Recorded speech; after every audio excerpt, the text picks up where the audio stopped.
So, what is IFCB?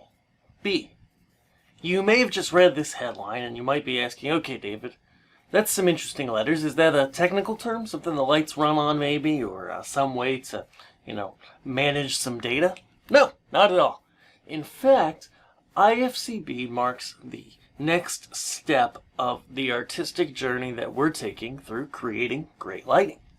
Hi, I am David Henry from Learn Stage Lighting, and in this video, we're going to continue our 5 Minutes to Better Lighting series by talking about how to decide what change to make next on your stage. Okay? So, for about the next week, we're going to dive in, we're going to be talking deep about IFCB, because it's the formula that myself as well as countless other lighting designers have used to be able to create great and interesting lighting without thinking too hard about it. Because at the end of the day, when it's crunch time, when you're there, there's a band or some other kind of performer on the stage, or there's a DJ, or you're the DJ or the band, and you're in the crux of it, right? Things are happening on stage, and you need to make the lights match and be interesting. How do you do that? Well, IFCB is the first part of the answer. It's a great tactic to use. So let's dive in. IFCB is basically built on 4 simple letters. I, F, C, and B, which stand for intensity, focus, color, and beam. And these are the attributes that lights generally have. In fact, if you've used a professional level lighting console, doesn't matter if you haven't, but if you have, you probably noticed that the palettes or presets in that console are organized into these categories, because at the end of the day, when we have different functions that lights can do, we can separate them generally into these 4 groups. Things can be a brightness level, intensity. Things can be focus, where we're looking, or a movement in a light. Things can apply to color, which is probably the easiest to understand because lights make color, and it's pretty self-explanatory what color is.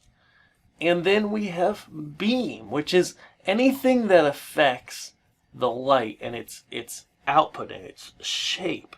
So a light may be, just straight on a circle of light, but we can shape that, maybe with shutters, maybe with a gobo, maybe with a prism we put in. We're going to talk about all of these things over the next few days, but I really wanted to introduce it here. So the biggest thing about IFCB, and what we're really going to go into as we talk about I, F, C, and B and effects, is this is a great way to help determine how to keep your stage fresh and how to keep your lighting show looking great and looking fresh. Because you can say to yourself, okay, do I want to work, have I worked recently with intensity on my stage? Have I worked recently with focus? Have I worked recently with color or with beam? And if you're looking to freshen things up, you choose attributes that belong in these groups that you haven't touched recently lately. Not only that, but it's really as simple as, if you want to make a small change, touch 1 or 2 attributes, change them up, build an effect on 1 or 2 of those. But if you want to touch and make a big difference on stage, change all of these attributes to be able to really create a big impact on your stage. And the cool thing about this, as we get into this over the next few days, we'll hop back into the visualizer and talk about all of this. But the really cool thing about this is that this can apply to a single light, and it also applies to your lighting rig and all of your lights as a whole, whether that's 4 lights in total or 4,000 lights. These attributes scale depending on how many lights you have. It doesn't matter. This is, a principle in an artistic, a design trick that I've seen used. And so that's what we're going to be talking about over the next few days. Be sure to let me know always in the comments here on YouTube what you want to know most about this month and what kind of questions have triggered in your mind, and I'll do my best to come by about once a week and answer them. Thank you so much for watching this video. Be sure to subscribe here and click the bell to get the latest videos in this series. I don't want you to miss any of them. Also, I want you to grab my best picks for gear that I have published. It's my Learn Stage Lighting Gear Guide, and it's yours free when you sign up.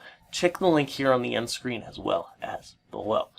Awesome. I'm so excited because tomorrow we're going to be talking about intensity. How to use the intensity attribute of lights to make a really awesome show. I'll see you there. Thanks.